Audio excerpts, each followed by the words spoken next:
we've seen a huge shift in not just college football, but college athletics with name, image, and likeness. What is just, I don't want to get down too far into the nitty gritty on it because it can go 30 different ways, but just your overarching thoughts on NIL in general. Should college athletes on scholarship be paid for their name, image, and likeness? 100% they should. I agree. Yes. I mean, because these schools are basically using them in order to fundraise. I mean, it's not like the school doesn't get anything out of this. The school makes millions more dollars off of these players than they're making from this, than they're giving up in the scholarships. I mean, that ain't where the money's coming from. So the fact that they're able to, I mean, the NCAA is a cartel. For sure. And the fact that the NCAA is able to monopolize the image of people and then use that to make money for themselves and not pay the person is totally insane. I mean, there's no other area of American life where you would do anything remotely like that. And I'm sorry, but a scholarship for what? What's tuition at Alabama? I mean, you're looking at it's $180,000. It comes out 200, 180 to 200 overall throughout over 4 years. Yeah. But you ain't playing 4 years. And you're making way more than that on the back end if you're somebody that didn't get NIL. I mean, so really, they're not coming out of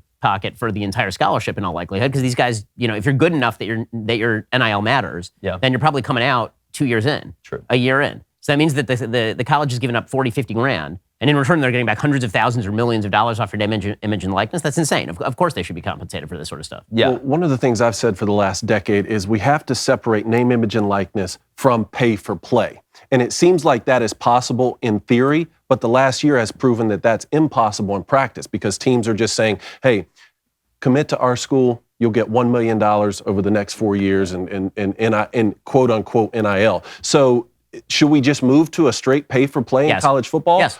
And should universities then still receive public funding? That seems to be an aspect of this that's interesting, because if this were just a semi-pro league, yeah, you'd be paying them anyway, kind of like minor league baseball. It's the fact that these universities are, publicly funded that I think really throws a wrench into this. I mean, but what you can say is that they're using it as a fundraising tool and that these are net profitable. So if you paid players just directly to come into college, and then you say that you're using that. I mean, the universities do that all the time. They pay for events, and then they use the events in order to fundraise. I mean, they're paying contractors in order to do those sorts of things. Mm-hmm. So that's not out of the realm of possibility. And let's be real about this. The vast majority of top-notch athletes who are going to major universities are not going there to major in engineering and then go on to work at Amgen. That's not what they're there for. I mean, they're mainly there to play at the top level in order so that they can get a look taken at them by various leagues. There's some of them who are generally not the major scholarship athletes, the guys who are walk-ons or the guys who aren't given a scholarship, or those guys who may not go on to a pro career.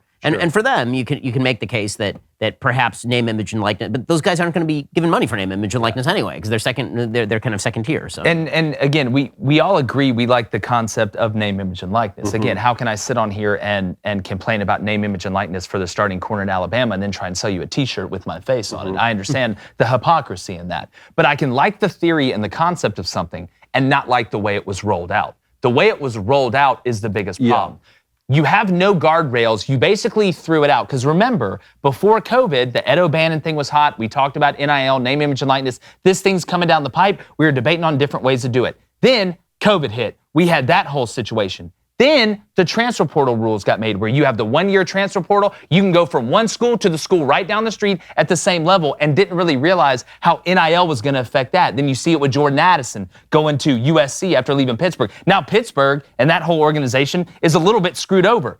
But the way they rolled it out, they just said, here it is. We're going to do this in the transfer portal at the same time, turn it into the Wild Wild West. And now that you let that out of the box, you cannot put it back in the box. The only way you can regulate it is federally. And if they try and do that, you talk about the Johnny Depp trial, there'll be more antitrust lawsuits than you talk about billable hours, there'll be more bills than there's been bills in the White House than you're going to see. I agree with that. I agree with that. One follow-up on pay for play is if a player is paid to come to a university and then underperforms, or like in my case, a new coach comes in who runs a completely different system, are those players then able to be fired if they were paid to come into that school? Because what's the point when they're employees? I mean, I think the answer is probably yes, but you could theoretically make it so that the players are guaranteed their money, right? I mean, you do have guaranteed contracts. So the essential idea is that when you're signed on, we do care about your education, and so you are guaranteed,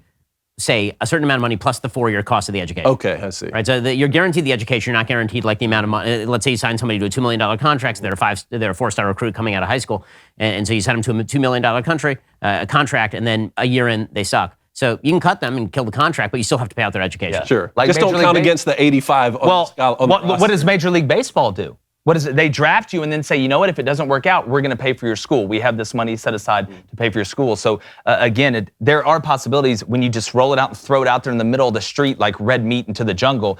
Don't be surprised when the lions and tigers and bears, oh my, come ripping it up right in front of everybody's face.